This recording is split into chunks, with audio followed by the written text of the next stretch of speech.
परंतु आता मी ऐकलंय की ते दादागिरी करून काहीतरी म्हाताड्यांची घर बांधण्याचा कोणीतरी प्लॅनिंग करतो. मी सांगतो ही निवडणूक होऊ द्या. एकदा मला तुम्ही सगळेजण एकत्र या. यांची रग नाही मोडली तर नाव गणेशच सांगणार नाही. की तुम्ही टांगा पलटी घोडे फरार न तर गणेश नाईकने ठरवलं तर तुमचा टांगा पलटी घोडे लापता. आणि बोलतो करून दाखवील. माझ्या नांदाला नाही लागायचं की आता माझं सगळं संपलेलं आहे. माझ्या एवढ्या आयुष्यामध्ये सुखी राजकारणी एकटा गणेश नाईक आहे. No tension. तुम्हाला मी टेन्शन मध्ये कधी दिसलो कधी? बिंदास. त्या उपमुख्यमंत्र्याला माझं म्हणणं आहे की तू गणेश नाईकला हलक्यात घेतलास. तुझा पोरगा बोलतो वय झाले. अरे गणेश नाईक का दिघ्यामध्ये 12 किलोमीटर चालला नॉनस्टॉप. 3 दिवसापूर्वी कोपर केला 10.5 किलोमीटर चालला. बरं तुझ्या बापाला नॉनस्टॉप गणेश नाईकच्या बरोबर चालायला सांग. जर गणेश नाईक हरला तर राजकारण सोडून देईल. नाही तर तुझ्या बापाला राजकारण सोडायला सांग. फिटनेसच्या काय गोष्टी. माता की वंदे. छत्रपती शिवाजी महाराज की. डॉक्टर बाबासाहेब आंबेडकरांचा.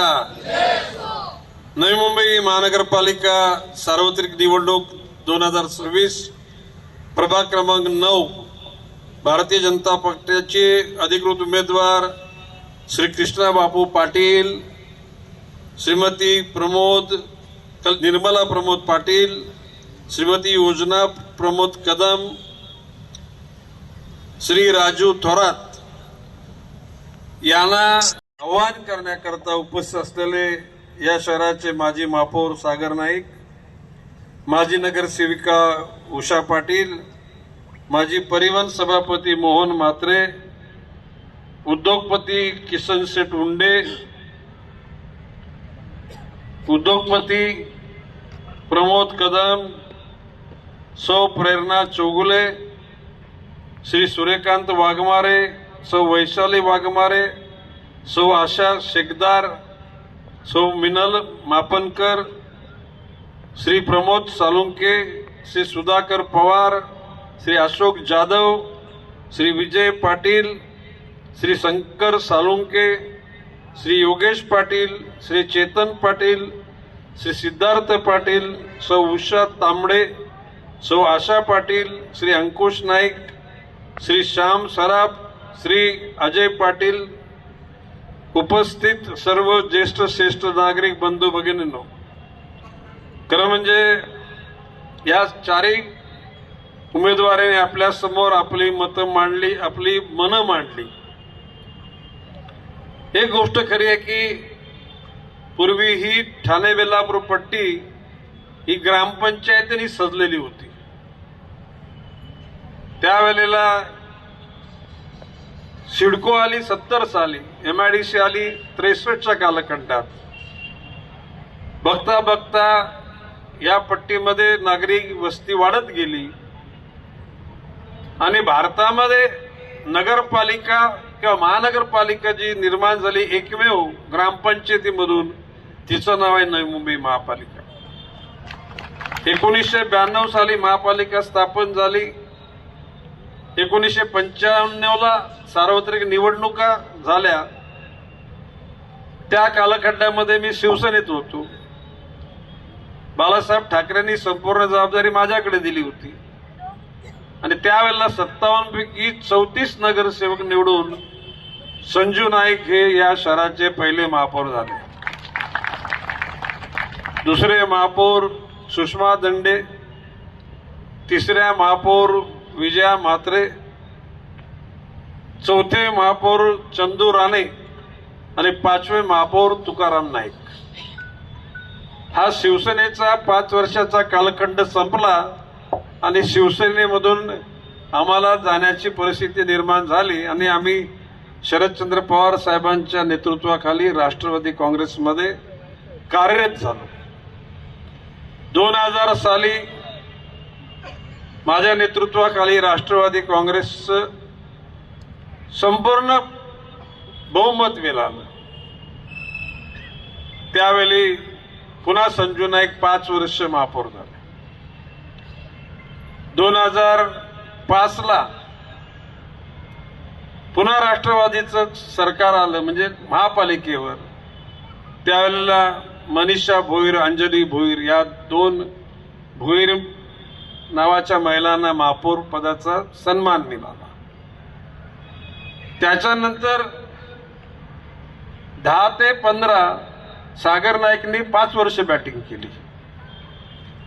15 ते 20 पहिल्या टप्प्यात सुधाकर सोनावणे, दुसऱ्या टप्प्यामध्ये जयवंत सुतार. म्हणजे शिवसेनेत आम्ही होतो, शिवसेनेचा महापौर. राष्ट्रवादीमध्ये आम्ही गेलो, 4 वेळेला राष्ट्रवादीचा महापौर, 4 पंचवार्षिकामध्ये. आता आम्ही भाजपमध्ये आहोत. मग काय होणार आहे? भाजपचा महापौर. आता बाब अशी आहे की मी माझ्या आयुष्यामध्ये उंडेशेठ 21व्या वर्षी निवडणूक लढवली जिल्हा परिषदची. सख्या मावशीच्या मुलासमोर दिनेश 150 मतांनी पराभव झाला.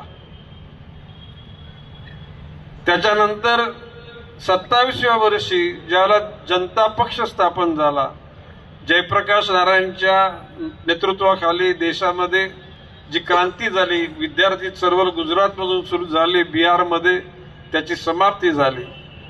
त्यावेळेला जनता लाटेमध्ये 27 वर्ष मी विधानसभेला उभा राहिलो.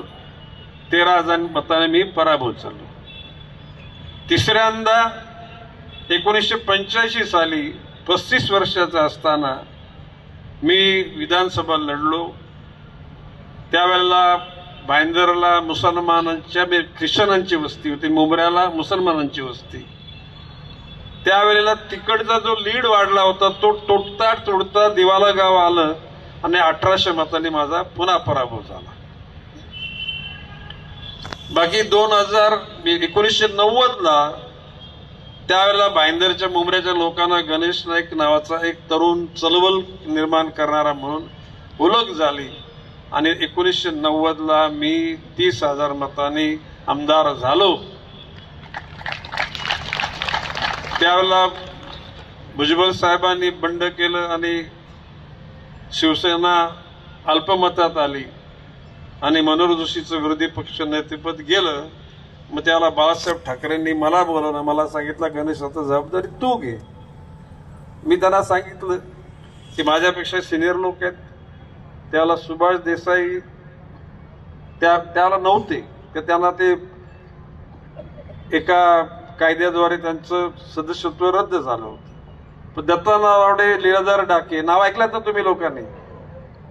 मी त्यांना सर यांना द्या, तर बाळासाहेब बोलले तुलाच द्यायचं. मग शेवटी मी गटनेता गोपीनाथराव मुंडे आणि आम्ही एकाच पहिल्या लाईनमध्ये थांबलोच. पुढे जाता जाता शिवसेनेशी मागाशी मी सांगितलं आमचं बिनसल्यानंतर 95 साली सत्ता आली. त्याला गणेश नाईकने जीवाचं रान केलं होतं. आता काय काय केलं होतं ते ऑफ द रेकॉर्ड तरी तुम्हाला सांगेन, ऑन द रेकॉर्ड सांगण्याची सारखी बाबा नाहीत. त्याला मला मतं पडली 2,19,000 आणि 1,09,000चा लीड मिळाला. 99 साली मी पुनर्विचार करतो. तुम्ही दिनेश तू बोलतो काय दादा तुम्ही नेहमी चिटिंग करून मला हरवलं. ज्याने चिटिंग करून हरवलं त्याच्यातला एक पण जिवंत न राहिला, सगळे स्वर्गस्थ झाले. जुन्या लोकांना त्या गोष्टीची कल्पना आहे. तरी सुद्धा आपल्या हिंदू धर्माप्रमाणे आपण मेलेल्या माणसाला चिरशांती लाभावी असंच बोलतो ना आपण. काय बोलतो की त्याला नरकात जावं असं नाही बोलत आपण, चिरशांती लाभावी. आणि त्याच्यानंतर लोकांनी राग काढला. हिंदुस्थानच्या राजकारणामध्ये राजघराण्यातील लोक आले, संस्थानिक आले. त्यावेळेला मला विधानसभेला 3,24,000 मतं पडली. किती? 3,00,000. आजवर मध्ये शारीरिक शक्ती गरजे एवढी आहे. आम्ही हरामाचा पैसा नाही कमवला, त्याच्यामुळे आमच्याकडे पैसे बदलायला पैसे नाहीत. पण सच्चाई आहे. मगाशी मोरबे धरणाचा उल्लेख झाला. मोरबे धरण त्याला 500 कोटीला घेतलं.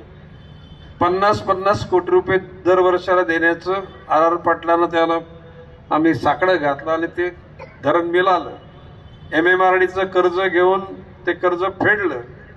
आज जर मोरबे धरणाची बांधकाम करायची इच्छा झाली तर त्याची किंमत 6,000 कोटी आहे. मोरबे धरणाच्या बाजूला 200 एकर जागा आहे. ती जागा जर उपयोगात आणली तर 2,000 कोटीची ती जागा आहे. अशा प्रकारचे मोरबे धरण, या धरणाचं पाणी 24 तास पाणी मिळतं ना ताईनो. आता ठाण्याचे काही नेते लोक आले की काय सरकार बदलायचं. तर सरकार कशाला बदलायचं? ठाण्यामध्ये 3-3 दिवसांनी पाणी येतो. परिवर्तन करायचं म्हणजे नळाचं पाणी वॉल खोलल्यानंतर मिळते, त्याच्याऐवजी 3.5 दिवसांनी 3 दिवसांनी नळाचं पाणी तुम्ही थांबणार आहात का? मी आमच्या भगिनींना विचारतो, थांबणार आहात का? नाही थांबणार. आता ही जाणकार लोकांना युनिफाईड DCR म्हणजे आता जो FSI मंजुरी, तो FSI दिनेश, तो गोरगरिबांच्या भल्या करताना या दलालांच्या मार्फत स्वतःच्या तिजोऱ्या नाही तुमड्या भरण्याकरता तो अफाट FSI वाढवला. तो जर थोडाफार वाढवून गोरगरिबांच्या करता जो खर्च येणार आहे बांधकामाला किंवा व्यवस्थेला तेवढा आम्ही समजू शकतो. याच्यातून 10% फक्त गरिबांसाठी आणि 90% या संपूर्ण दलाल, बिल्डर आणि भ्रष्ट राजकारण्यांसाठी हा पैसा तिथे निर्माण झालेला आहे. आणि म्हणून भविष्यकालामध्ये ज्यावेळेला हा जो आजचा FSI आहे तो जर परिपूर्ण वापरला गेला तर रस्त्यावर गाड्या चालू शकत नाहीत, फुटपाथवर माणसाला चालता येणार नाही, एकामेकाला धक्के देऊनच त्या ठिकाणी घरापर्यंत पोचायला लागले. मी बोलतो दिनेश, तू जाणकार आहेस, संपादक आहेस, हे तेराक्षी मांड एकूण या वाढवलेल्या FSIच्या अनुषंगानं किती लोकसंख्या होईल. त्या लोकसंख्या आता पूर्वी असं म्हटलं होतं की माथाडी कामगार सायकल घेऊन APMCला जाईल. आजच्या परिस्थितीत माथाड्याची स्वतःची कार, पोराची कार, पोरीची कार आणि बायकोची 4-4 कार घरामध्ये आल्यात. गुंडेशेठ गोष्ट खरी का राजू? खरं आहे ना? आता माथाडी वसाहती जिथे 1, 2, 3, 4, 5 मधली बिल्डिंग बांधल्या. रात्री जर एखादा माणूस आजारी पडला तर तिथून ॲम्ब्युलन्स जाऊ शकते का? जा कोपर करण्याला. मी गांभीर्याने बोलतो, व्यवहाराचं बोलतोय. कोणाकोणाला उठवणार रात्री किंवा ॲम्ब्युलन्स आले तुमच्या गाड्या बाजूला करा, करू शकता? आणि म्हणून माझं म्हणणं कृष्णा पाटील, याच्यात बदल. या बांधलेली घरं FSI तुमच्या घराला कोणी हात लावणार नाही. अण्णासाहेब पाटलांनी जो कायदा निर्माण केला, माथाडी कायदा 1969 साली, त्या कायद्यामुळे तुम्ही माथाडी लोक स्वाभिमानाने जगू लागलात. एरवी अण्णासाहेब पाटील नसते तर माथाड्याला घरगडीत सारखं त्या ठिकाणी वागणूक मिळाली असती. म्हणून अण्णासाहेबांचे उपकार आहेत माथाडींवर. आणि मी तर माथाड्यांशी कायमचा जुळलेला आहे. मी कामगार मंत्री होतो. तुमचे नेते सकाळी फोन करायचे, दादा असं असं गडबड झाले. सकाळी सांगितलं, दुपारी नोटीस काढून संध्याकाळी मी मंत्रालयात मीटिंग लावायचो.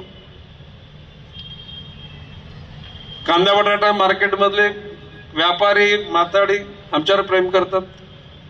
भाजी मार्केटमधले, फल मार्केटमधले, मुडी बाजार, मसाला बाजार, सगळ्यांचंच आमच्यावर प्रेम आहे. परंतु आता मी ऐकलंय की ते काही दादागिरी करून काहीतरी माथाड्यांची घरं बांधण्याचा कोणीतरी प्लॅनिंग करून. मी सांगतो ही निवडणूक होऊ द्या. एकदा मला तुम्ही सगळेजण एकत्र या.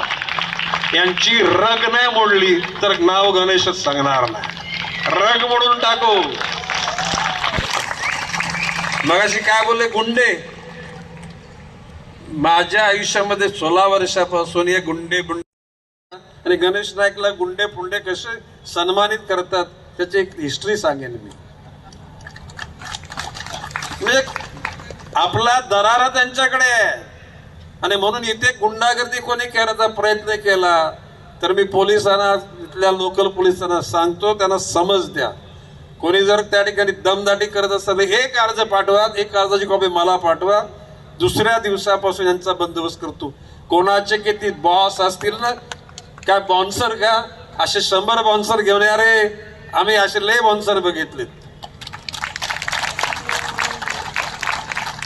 आमच्यामध्ये धर्म, जात, पंथ, वर्ण, वर्ग, गावाला बाहेरचा आम्ही नाही कधी बघितलं. कोणी हरिचालालनी सांगावा. इतक्या वर्षापासून या जिल्ह्याचा 3दा पालकमंत्री मी होतो. तो ठाण्याचा तो उपमुख्यमंत्री काय बोलतोय, सरकार बदली करायचं. अरे सरकार काय, मी मगाशी बोललो ना, ठाण्यामध्ये मलनिस्सरणाचा जो अर्धा भाग आहे खाडीत जातो. नवी मुंबई महापालिकेमध्ये 15 लाख वस्ती आहे, 30 लाखाचा मलनिस्सरणाची सिस्टीम आपण करून ठेवलेली आहे. मगाशी उल्लेख केला, मोरबे धरणाचं पाणी आता 2030 साली लेवल होणार आहे. आणि जर पुढचा बंदोबस्त नाही केला तर भगिनींना 3-3 वाजता उठून पिंप, हंडे, बादल्या भरून ठेवायच्या आहेत का? नाही ना. मग तुमच्याकरता मी माननीय मुख्यमंत्र्यांना सांगितलं की आमच्या लोकांना सवय लागले, नल खोलला का पाणी मिळाला पाहिजे. आता जर ते सवय लागली, तर जर बुद्ध्याला जर तो पाणी नाही मिळाला तर ते सगळ्या नाराज माझ्यावर होतील. मग रायगड जिल्ह्यामध्ये कर्जत तालुका आहे, त्या ठिकाणी पोशीर नावाचं धरण आता ह्या मार्च मध्ये त्याचं बांधकाम सुरू होणार. 1000 MLD पाणी आहे, त्याच्यातलं 500 MLD पाणी बुक करून टाकलं. म्हणजे 2050 पर्यंत आपल्या लोकांना पाण्याकरता वणवण करायला लागणार नाही. 2030 ची वाट नाही बघितली. 2030 ला हा प्रसंग येणार आहे समजून घेतल्यानंतर त्यामध्ये 500 MLD पाण्याची बुकिंग करून टाकली. मगाशी कोणीतरी बोलला की NMT मध्ये तुम्हाला अर्ध्या प्रवास महिला भगिनींना अर्धा तिकीट लागतं ना, सिनियर सिटीजनला फ्री आहे का? कोणी सिनियर सिटीजन त्या बसमध्ये जातो? हा आहे, ते बघ काका आहेत, बघ आहेत पाठीमागे, तिकीट मागतो कोणी? माझं म्हणणं जसं आता तुम्ही सगळे 4 निवडून येणार, मी बोलतो दादागिरी मानायची ना कोणाची. कोणाचा पैसा येणार असेल ना, कोणाकडे येणार त्याच्या नजर ठेवा, टोळ्या तयार करून ठेवा आणि त्या गाड्या अडवून जाम करणारा पोलिसांना बोलवा. आणि कुठून पैसे येणार त्याचे आम्हाला अंदाज, आम्ही पण नजर ठेवलेली, कुठून गाड्या येणार आहेत. पण आम्ही ठेवू ते ठेवू, पण तुम्ही पण ठेवून द्या. तुम्ही पण असं कसं का झोपून राहू नका. कारण हे मगाशी आपले अँकर काय बोललं की वैऱ्याची रात्र, काय बोलत तू, कुठे गेला? वैऱ्याची रात्र आहे आणि हे 2 दिवस लय बेकार आहेत. आणि एक संकेत आहे, everything is fair in love, war and politics. प्रेम, राजकारण आणि युद्धामध्ये सगळं चौकटीमध्ये माफ असतं. आणि या वेळेला तुम्ही बेसावध राहिला का तुमचा खेळ संपला. एक मता करता तुम्ही सगळे प्लॅनिंग करा, कुठे मतदार गेलेत, कोणी कोणाला मतदानाला आणायचं, याची जबाबदारी आपल्या. हे सगळे काय म्हणजे काय जनता ना, हे कार्यकर्ते आहेत. एवढ्या लोकांनी ठरवलं, ते एकाच्या पाठीमागे 10च्या ऍव्हरेजने किती मतं मिळतील तुम्हाला? प्रत्येकाला 12-12, 15-15 हजार मतं मिळतील. 15,000 मतं म्हणजे विनिंग झाली. 2-4 हजार मतांनी तुम्ही जिंकून जाल. आणि दुसऱ्यांची मी काय नावं घेत नाही, त्यांनी काय कामं केल्यात हे सगळे मला माहिती आहेत. आणि माताड्यांचे नेते म्हणून जर कोणी इथे जर जास्त हुशारी करायला आला ना, तर त्यांची नेतेगिरी काढल्याशिवाय गणेश नाईक राहणार ना. पक्का मर्यादेत वागा. गोरगरिबांना दमदाटी करायची नाही.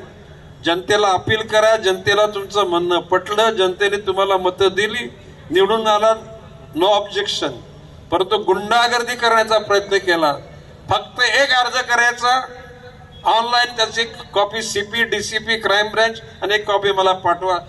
2 तासाच्या आतमध्ये चौकीमध्ये घालून ठेवेल. 2 तासाच्या आत. जोपर्यंत मस्ती उतरत नाही त्या तुम्हाला बाहेर येऊ देणार नाही. ही धमकी नाही, हा इशारा. जे कोण असतील तुमच्या गॉडफादरना त्यांना पण जाऊन सांगा, हे गणेश नाईक असा बोललेला आहे. आम्ही गुंडागर्दी करणार नाही, पण कोणी गुंडागर्दी केली ती गुंडागर्दी सहन पण करणार नाही. करायची का? आणि म्हणून तुम्ही लोक जागृत राहा. काही अडथळा आला तर ऑनलाईन लगेच मेसेज पाठवा. तुमच्या सगळ्यांच्या हिताकरता मगाशी आमच्या योजना कदमने सांगितलं, इथे मार्केट होईल. ही निवडणूक झाल्यानंतर 6 महिन्याच्या आतमध्ये मार्केटचा प्लॉट ताब्यात घेऊन तिथे बांधकाम सुरू होईल. नाले आहेत, त्या नाले बंदिस्त करून त्याच्यावर कार पार्किंग करू. एलिव्हेटेड कार पार्किंगच्या सुद्धा साईट आपण शोधून काढू. मुलांकरता मैदानं दिली जातील, गार्डन दिले जातील. पाणी पुरवठ्यासाठी सुद्धा ज्या काय गरजेच्या गोष्टी त्या पण केल्या जातील. फक्त एवढंच आहे की काम करणाऱ्या लोकांना, कृष्णा पाटील मात्र तो पण कृष्णा पाटीलनी ठरवलंच तर सेक्टर 17ला वाशीला तो बंगला घेऊ शकला असता, पण कृष्णा पाटील माताड्यांच्या वसाहतीत राहतो. पुढारी इथला आणि राहायला वाशीला, चालतंय का? म्हणजे उलटावरून शेले हाकल्या. काय बोलते मी, उलटावर बसायचं तर शेले हाकायचं. असा कसा धनगर जो खरा असतो ना, तो जंगलामध्ये गवतात वगैरे आपल्या शेल्यांच्या बरोबर धावतो, तो धनगर. उलटावरचा त्याला कोणी धनगर बोलत नाही, त्याला उंडगर म्हणतात. काय म्हणतात त्याला? उंडगर. असली धनगर जो शेळ्यांवर प्रेम करतो तो धनगर. आणि म्हणून नगरसेवक ज्याला म्हणायचा, आमचा सुधाकर सोनावणे कंपनीचा मालक झालाय, पण सुधाकर सोनावणे त्या झोपडपट्टीतच राहतो. त्याने कुठे कोपर करण्याला कुठे रॉज घेतला नाही, वाशीला सेक्टर 6ला बंगला नाही घेतला. जे गोरगरिबांच्या जीवनाशी समरस होतील अशाच लोकांना निवडून देण्याचं जनतेला आवाहन करा. आणि विश्वासानं सांगतो, कृष्णा पाटील, निर्मला पाटील, योजना कदम आणि राजीव थोरात त्या पात्रतेच्या आहेत, म्हणून त्यांच्यासाठी तुम्ही काम करा. पुढची 5 वर्ष या जनतेकरता ते काम करतील. आणि आता लोकांनी जी घरं बांधल्यात, पुनर्निर्माण तुम्ही जर ठरवा. एका कोणी हरीच्या लालनी सांगावं गणेश नाईक यांच्याकडे पाणी मारे, जो 3 वेळेला पालकमंत्री, आता 4था पालकमंत्री, कामगार मंत्री, पर्यावरण मंत्री, दारू पिण्याच्या खात्याचा 2दा मंत्री, इतकी पॉवर असताना आम्ही कोणाचं पाणी पण नाही. कोणी हरीच्या लालनी सांगावं. आणि ह्यानी तर बोरबडले, महाराष्ट्राला 10 वर्ष मागं नेला, लूट केली. नवी मुंबई महापालिकेच्या 3,000 कोटीच्या एफडी 800 कोटीवर आणल्या होत्या. मी नंतर त्या ठिकाणी लक्ष दिल्यानंतर त्या थांबल्या. यांच्या चमच्यांच्या वॉर्डमध्ये 100 कोटीची कामं झाली. गोरगरिबांच्या वॉर्डमध्ये 10 लाखाची कामं नाही झाली. आणि सालपाड्याला काय बोललं की ही रिडेव्हलपमेंटच्या विषयी सुद्धा काही लोक इथे येतात. हे एकदाच होणार आहे, पुन्हा पुन्हा होणार नाही. विचार करून तुम्ही सगळ्यांनी निर्णय घ्यायचा. कोणाच्या दादागिरी करत असेल, रिसर तुम्ही माझ्याकडे या सर्व गोष्टी मोडीत. नगरविकास मंत्री, होम मंत्री, सगळ्यांचा मंत्री कोण असतो? मुख्यमंत्री उद्याला ऐरोलीमध्ये येणार आहेत. याविषयी पुनर्निर्माणाच्या विषयी मुख्यमंत्र्याला मी भूमिका विशद करायला सांगणार आहे. तर सानपाड्याला काय बोलले उपमुख्यमंत्री? माझ्या नांदाला लागू नका, मला हलक्यात घेऊ नका. टांगा पलटी, घोडे फरार. त्या उपमुख्यमंत्र्याला माझं म्हणणं आहे की तू गणेश नाईकला हलक्यात घेतलास. तुझा पोरगा बोलतो वय झाले. अरे गणेश नाईक का दिघ्यामध्ये 12 किलोमीटर चालला नॉनस्टॉप. 3 दिवसापूर्वी कोपर केला 10.5 किलोमीटर चालला. बरं तुझ्या बापाला नॉनस्टॉप गणेश नाईकच्या बरोबर चालायला सांग. जर गणेश नाईक हारला तर राजकारण सोडून देईल. नाही तर तुझ्या बापाला राजकारण सोडायला सांग. फिटनेसच्या काय गोष्टी मायने नाही. काही काही लोक 25 मध्ये वयोवृद्ध होतात. आशाहीन दिशाहीन, आम्ही आशाहीन दिशाहीन, पण आम्ही we are with the confidence. सगळ्यांचा जो काही सुखदुःखाचा भाग असेल तो पूर्ण करू. दिलेली कर्तव्य पूर्ण केल्याशिवाय आम्ही राहणार नाही. आणि म्हणून मी त्या बोलतो की तुम्ही टांगा पलटी घोडे फरारनं, तर गणेश नाईकने ठरवलं तर तुमचा टांगा पलटी घोडे लापता. आणि बोलतो करून दाखवीन. माझ्या नांदाला नाही लागायचं की आता माझं सगळं संपलेलं आहे. माझ्या एवढ्या आयुष्यामध्ये सुखी राजकारणी एकटा गणेश नाईक आहे. No tension. तुम्हाला मी टेन्शन मध्ये कधी दिसलो कधी? बिंदास. मला रात्री 3 गोळ्या खायला लागत नाहीत. मी एकदा झोपलो 5 मिनिटामध्ये झोपतो. यांना 3 गोळ्या घ्यायला लागतात. कधी कधी चक्कर येते. मग वय झालं म्हणून काय, जर का चक्कर येते म्हणजे अनफिट माणूस झाला. मी कुठे काय चिडल्या बिडल्यानंतर मुरबाडच्या शेतावर जात नाही. हे लगेच दरे गावाला जातात. काही कोण झालं आता फक्त आमच्या भाजपच्या वरिष्ठ नेत्यांनी याला आता कशासाठी केलं मला माहित नाही, परंतु जोपर्यंत वरिष्ठांनी भाजपमध्ये शिस्तीचा पक्ष आहे, मंडल प्रमुख, वार्ड प्रमुख, प्रभाग प्रमुख, नाही पहिले बूथ वार्ड प्रभाग मंडल जिल्हा आणि मग राज्य प्रमुख. शिस्तीचा पक्ष आहे भाजपमध्ये. बेशिस्तपणा कृष्णा पाटील चालत नाही. आणि जोपर्यंत वरिष्ठ लोकांची सांगणं आहे तोपर्यंत आम्ही मानू. पण वरिष्ठांनी सांगितलं याची टांगा पलटी करा, तर टांगा पलटीवर घोडे लापता निश्चित होतील. जय हिंद, जय महाराष्ट्र.